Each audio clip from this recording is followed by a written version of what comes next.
Hello दोस्तों, स्वागत है आपका। क्या चाँद सी महबूबा और तू मेरे दिल की धड़कन है में अलंकार आप पहचान सकते हैं? अगर नहीं तो आज की क्लास आपके लिए। आज हम अलंकार को बहुत ही आसान ट्रिक और शानदार उदाहरणों से समझेंगे जो कभी नहीं भूलेगा। तो अलंकार किसे कहते हैं? काव्य की शोभा बढ़ाने वाले शब्दों अर्थों के विशेष प्रयोग को हम अलंकार कहते हैं। ये तो सबको पता होगा। जैसे शरीर की सुंदरता गहनों से बढ़ती है, वैसे ही कविता की सुंदरता अलंकारों से बढ़ती है। अलंकार के दो पार्ट होते हैं, शब्दालंकार और अर्थालंकार। तो शब्दालंकार हम पहले पढ़ चुके हैं, तो आज हम पढ़ेंगे अर्थालंकार। अर्थालंकार किसे कहते हैं?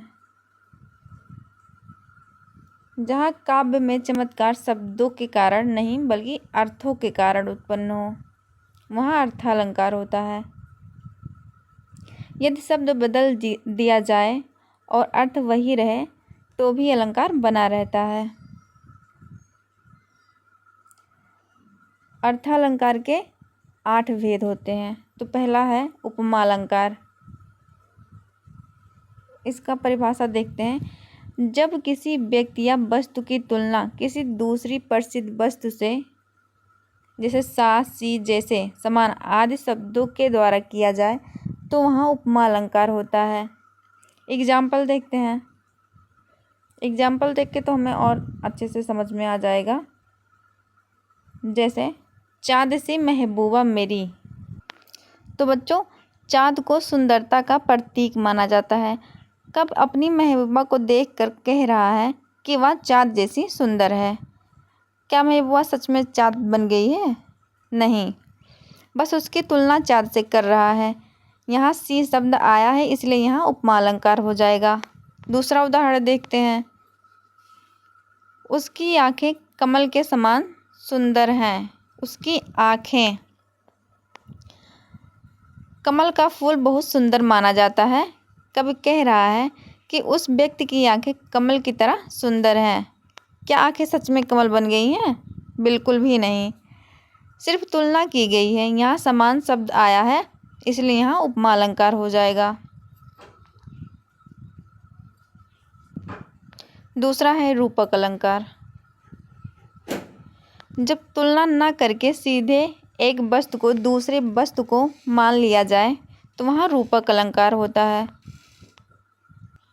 एग्जाम्पल से देखते हैं।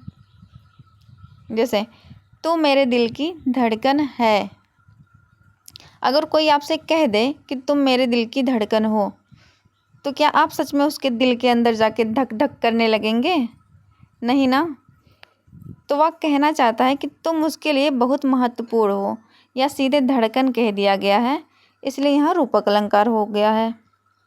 दूसरा उदाहरण देखते हैं। मोदी मोदी भारत के शेर हैं। क्या मोदी जी सच में जंगल के शेर हैं या भारत के शेर हैं? तो ऐसा नहीं है। शेर बहादुरी का प्रतीक है। उनकी बहादुरी बताने के लिए उन्हें सीधे शेर कह दिया गया है, इसलिए यहाँ रूपक अलंकार होगा। आई होप आप लोग को बहुत अच्छे से समझ में आ रहा है और मज़ा भी आ रहा होगा। अगला देखते हैं। अगला उत्प्रेक्षा अलंकार। जब किसी वस्तु को देखकर ऐसा लगे कि वह दूसरी वस्तु हो सकती है, वहाँ उत्प्रेक्षा अलंकार होगा। समझे? उदाहरण से समझते हैं। उदाहरण से और भी अच्छे से समझ में आएगा। तुम्हारा उदाहरण है, उसके मुख पर मानो चाँद उतर आया हो।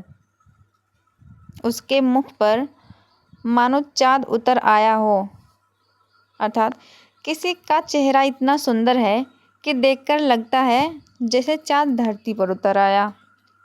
ध्यान देने वाली बात है, कब ये नहीं कह रहा है कि चाँद सचमुच धरती पर आ गया है। वह यह कह रहा है मानो, यानी ऐसा लगता है उसे। तो यहाँ उत्प्रेक्षा अलंकार हो जाएगा। दूसरा एग्जाम्पल देखते हैं हम। उसकी आँखें ऐसे चमकती हैं मानो तारे झिलमिला रहे हों। उसकी आंखें ऐसे चमकती हैं मानो तारे झिलमिला रहे हों। जब रात में तारे चमकते हैं तो बहुत सुंदर लगते हैं। ये तो आप सबने देखा ही होगा। तो कवि कह रहा है कि उसकी आंखें भी इतनी चमक रही हैं कि लगता है जैसे तारे चमक रही हैं। यह केवल संभावना और कल्पना है, इसलिए यहाँ उत्प्रेक्षा अलंकार हो जाएगा। समझ में आया?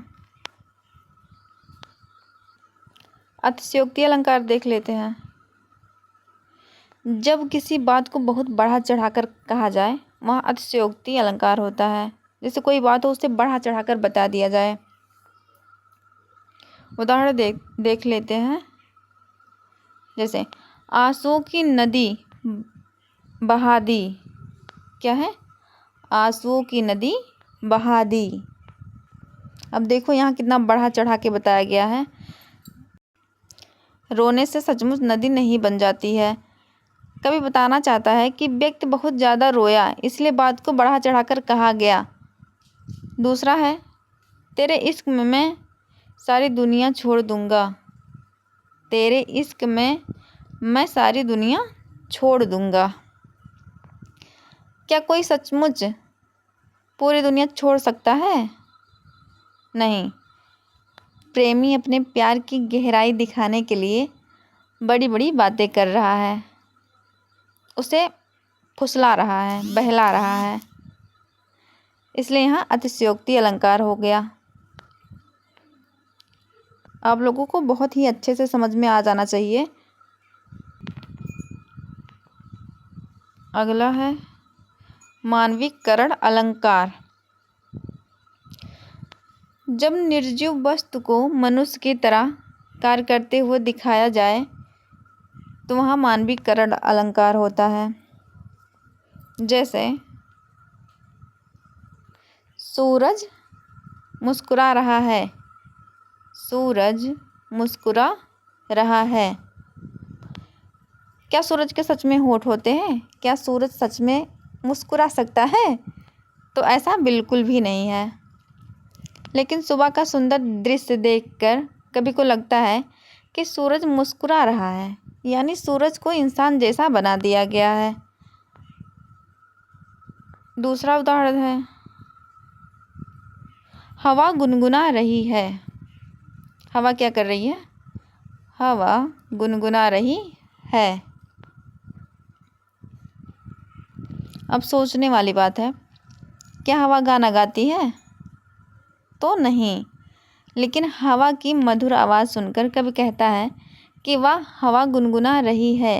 यहाँ हवा को इंसान जैसा दिखाया गया है, तो यहाँ क्या हो जाएगा? मानवीकरण।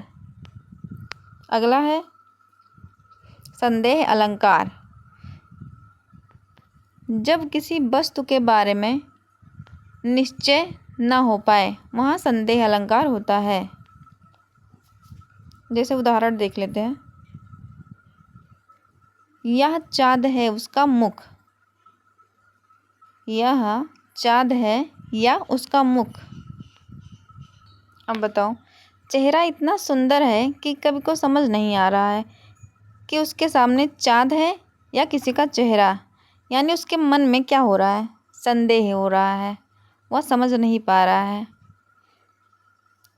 तो जहाँ संदेह हो वहाँ संदेह अलंकार हो जाएगा, क्योंकि यहाँ कन्फर्म नहीं है। दूसरा उदाहरण देखते हैं।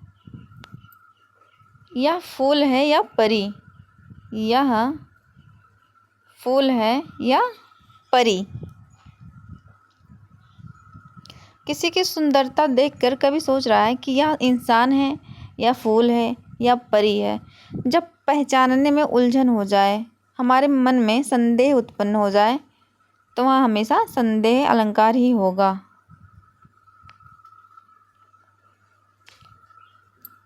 विरोधाभास अलंकार। इसका परिभाषा है जहाँ ऊपर से विरोध दिखाई दे लेकिन वास्तव में विरोध ना हो, वहाँ विरोधाभास अलंकार होगा। एग्जाम्पल के तौर पे समझते हैं, जैसे मीठी लगती है पीड़ा। क्या? मीठी लगती है पीड़ा। तो दर्द तो हमेशा बुरा लगता है, लेकिन जब दर्द किसी अपने की याद का हो तो वहाँ अच्छा भी लग सकता है, इसलिए वहाँ विरोध दिखाई देता है। दूसरा है रोते रोते हंस पड़ा। रोते रोते हंस पड़ा। रोना और हंसना दोनों अलग बात है, लेकिन कभी कभी भावनाएं इतनी बढ़ जाती हैं कि इंसान रोते रोते हंस देता है। आपने देखा होगा या आप भी कभी रोते रोते हंस दिए होंगे, तो वहाँ क्या हो जाएगा? विरोधाभास अलंकार। समझ में तो आ रहा है ना? अगला है विभावना अलंकार। क्या है? विभावना अलंकार। जब बिना कारण के कार्य होता हुआ बताया जाए तो वहाँ विभावना अलंकार होगा। जहाँ बिना कारण के अलंकार बताया जाए वहाँ विभावना अलंकार होगा। जैसे बिना पैरों के चल पड़ा। क्या? बिना पैरों के चल पड़ा। तो चलने के लिए पैरों की ज़रूरत होती है, लेकिन कब कह रहा है कि बिना पैरों के ही चल पड़ा।